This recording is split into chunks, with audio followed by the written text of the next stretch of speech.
আসসালামু আলাইকুম রহমতুল্লাহি ওবরকাতুহু।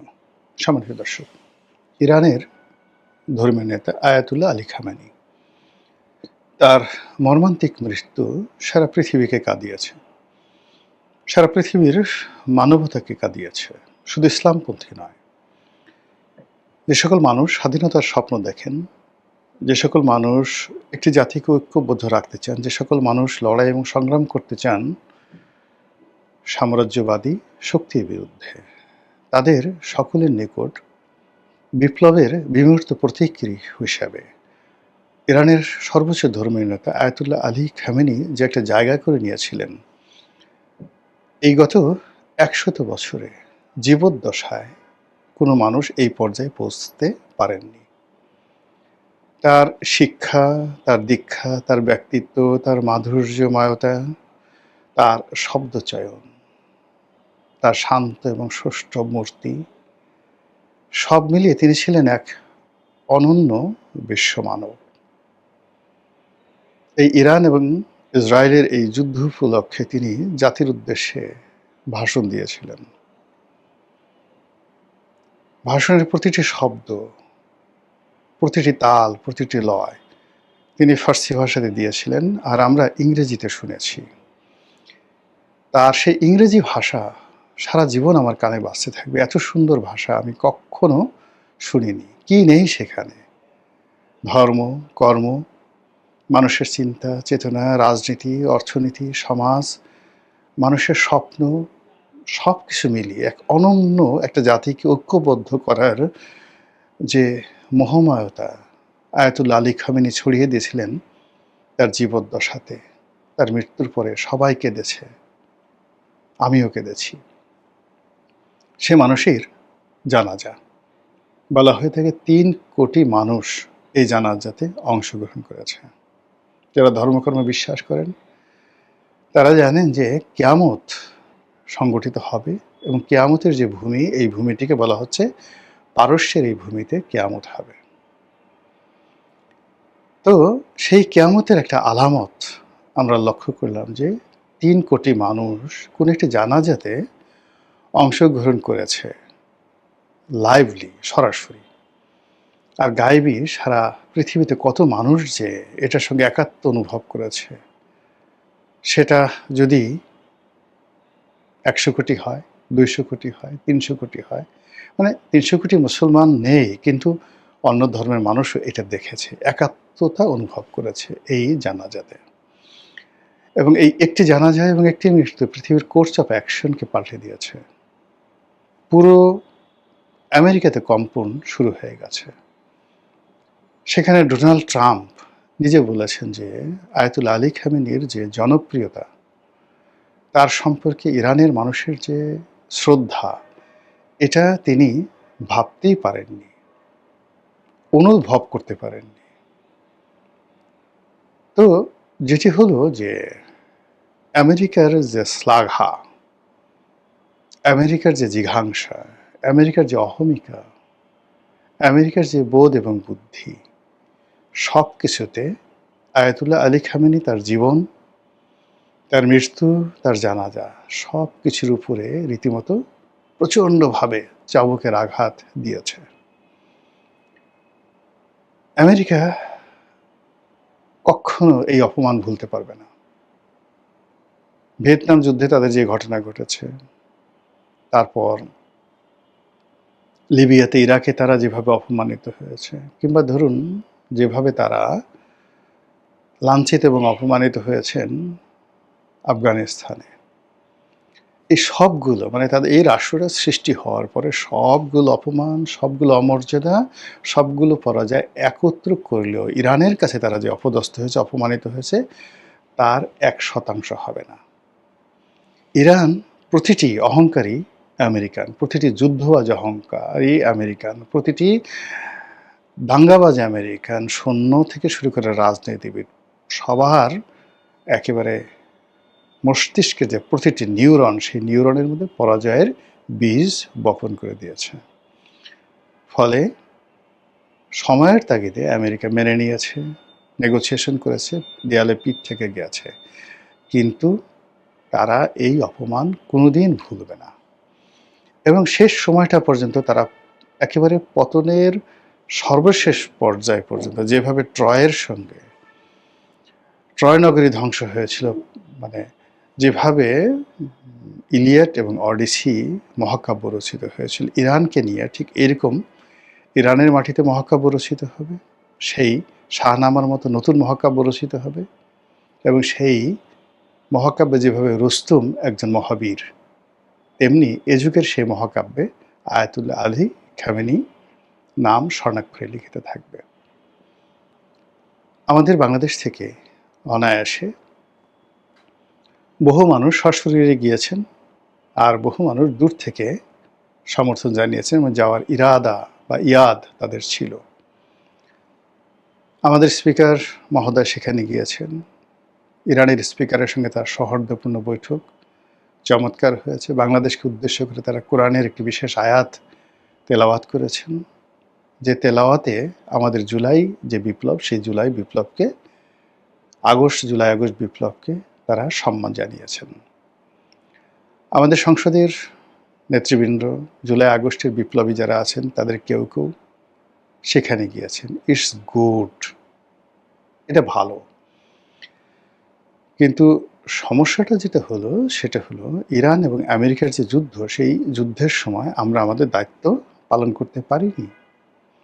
আমরা বুক ফুলিয়ে ইরানকে সমর্থন দিতে পারিনি রাষ্ট্রীয়ভাবে, এবং আমরা আমেরিকাকে এবং ইসরায়েলকে ঘৃণা জানাতে পারিনি, জাতিগতভাবে পারিনি, দলগতভাবে পারিনি। এবং আমরা বিভিন্ন সময় হামাসের পক্ষে, ফিলিস্তিনের পক্ষে বিশাল মিছিল করি।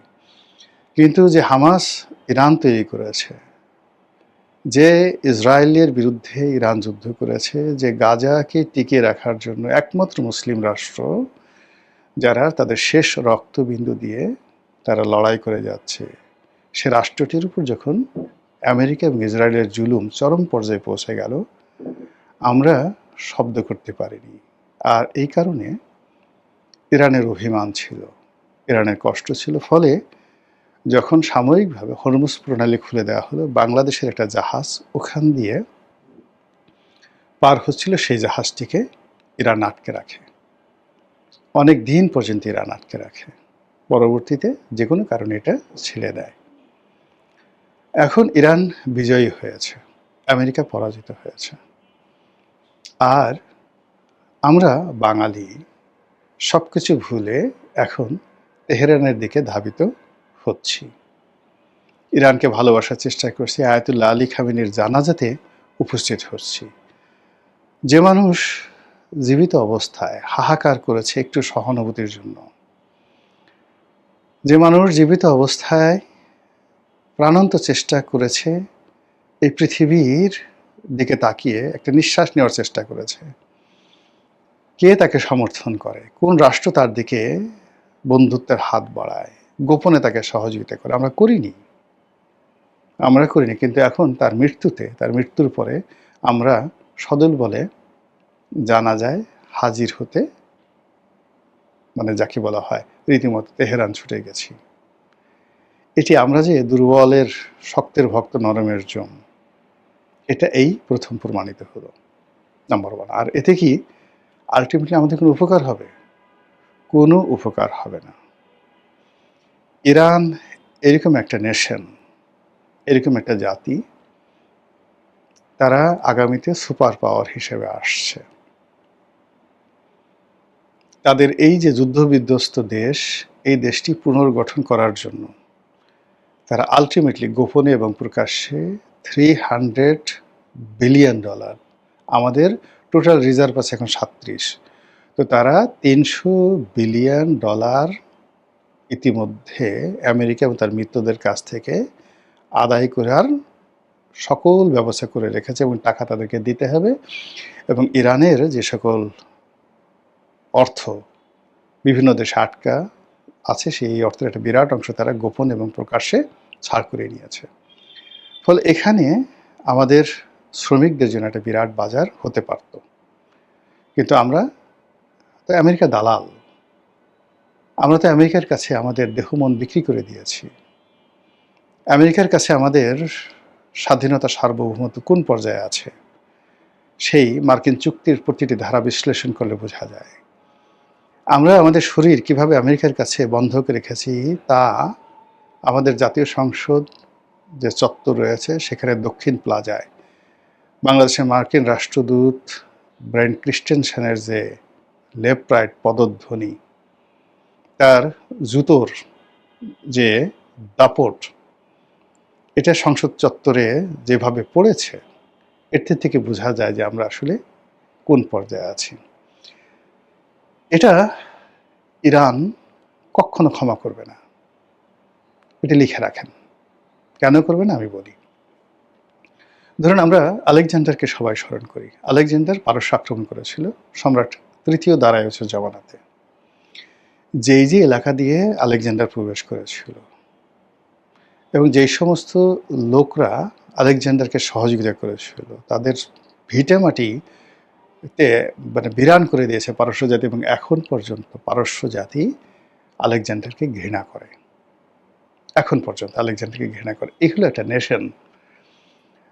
তাদের একজন সম্রাট, সে ইউরোপ আক্রমণ করেছিল এবং সে পারেনি, প্রথমবার পারেনি।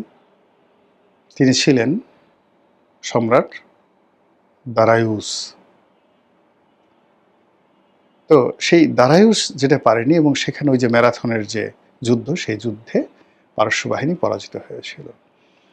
এটার প্রতিশোধ নেওয়ার জন্য দারায়ুসের ছেলে 1 কোটি লোক নিয়ে, এর মধ্যে 53 লাখ সোলজার, পুরো ইউরোপ তছনছ করে ছেড়ে দিয়েছিল সম্রাট জার্কশেস। এই হলো ইরান। তো কাজেই সেই ইরান, হঠাৎ করে আমরা সেখানে গেলাম, কাউমা করে কান্নাকাটি করলাম, not like that. They will remember everything, they will remember. ফলে ইরানের এই যে নতুন অভ্যুদয় এবং সেখানে আমাদের যে অপরচুনিটি, এটি কতটা আসে আমি সন্দেহান। এক। অন্যদিকে যেটা হলো, এই যে আমরা ইরানের ওখানে ছুটে গেলাম অলনে ছাড়েন, এটা আমেরিকা কোনো অবস্থাতেই স্বাভাবিকভাবে নিচ্ছে না। জামাত গেছে, এনসিপি গেছে, তারপরে হানজালায় গেছে, তারপর স্পিকার সাহেব গেছেন। এটা এই যে আমেরিকার যে লবিস্ট গ্রুপ আছে, এরা কেউ পছন্দ করছেন না, এবং কখনোই আসলে 2 নৌকায় পা দেওয়া যায় না। একটা কার্টুন দেখলাম যে জামাতের সভাপতিকে 2 নৌকায় দাঁড়িয়ে দিচ্ছে, একদিকে ইরানের পতাকা সম্বলিত একটা নৌকা আর একটা আমেরিকান পতাকা, এবং তিনি 2 নৌকায় পা দিয়ে বসে আছেন। 2 নৌকায় পা দিলে কি হয় আপনি বুঝতে পারেন ব্যাপারটা, ভেরি ডেঞ্জারাস। এগুলো স্মরণ করলেই হাত পা কাঁপতে থাকে। এখন আমাদের দেশে যারা রাজনীতিবিদ রয়েছেন, বিশেষ করে এখন যারা ক্ষমতায় আছেন, ক্ষমতার কাছাকাছি আছেন, ক্ষমতা আসতে চাচ্ছেন, উইথ ডিউ রেসপেক্ট, সেটি হলো তাদেরকে আমেরিকার ইতিহাস পড়তে হবে আরও, এবং পারস্যের ইতিহাস পড়তে হবে। একই সঙ্গে চীনের ইতিহাসও পড়তে হবে। দ্য 5000 গ্লোরিয়াস ইয়ার্স অফ চীন, একটা বই আছে বিখ্যাত, সেই সম্রাট শি হুয়ানটি থেকে এখন পর্যন্ত, সেটা পড়তে হবে। আদারওয়াইজ আপনি চীনকে মূল্যায়ন করতে পারবেন না। চীন ইজ নট, মানে বর্তমান প্রেসিডেন্টকে দিয়ে আপনি চীনকে বুঝতে পারবেন না। ও জাতির মধ্যে একটা ধারাবাহিকতা আছে। তারা একসময় ভারতবর্ষ আক্রমণ করেছিল, বহু বছর তারা ভারতবর্ষ শাসন করেছিল। কাজেই এত চীন, এই চীন আমাদের দেশে যখন হর্ষবর্ধন ছিলেন তখন এই চীনের পরিব্রাজকরা আমাদের দেশে এসছে, হিউয়েন সাং, ফাহিয়েন। আমরা বাঙালিরা কি কখনো চীনে গেছি, 2 কলম লিখেছি? ওরা তো আমাদের আসছে। এখন ওই ধরনের বাঙালির ইতিহাস পেতে হলে আপনাকে সেই ফাহিয়েনের কাছে যেতে হবে, হিউয়েন সাংয়ের কাছে যেতে হবে, ইবনে বতুতার কাছে যেতে হবে। বাঙালির ইতিহাস যদি আপনাকে পেতে হয় তাহলে সেই যাকে বলা হয় অন্যান্য যে সকল ইতিহাসবিদ রয়েছেন তাদের কাছে যেতে হবে। আমরা বাঙালিরা 1000 বছর আগে আমরা কোনো লেখা আপনি পাবেন না। তো সেই দিক থেকে এই যে আমরা যে আচরণগুলো করেছি, অস্থির আচরণ করছি, আমরা অসংলগ্ন আচরণ করছি, আমরা আনপ্রেডিক্টেবল আচরণ করছি।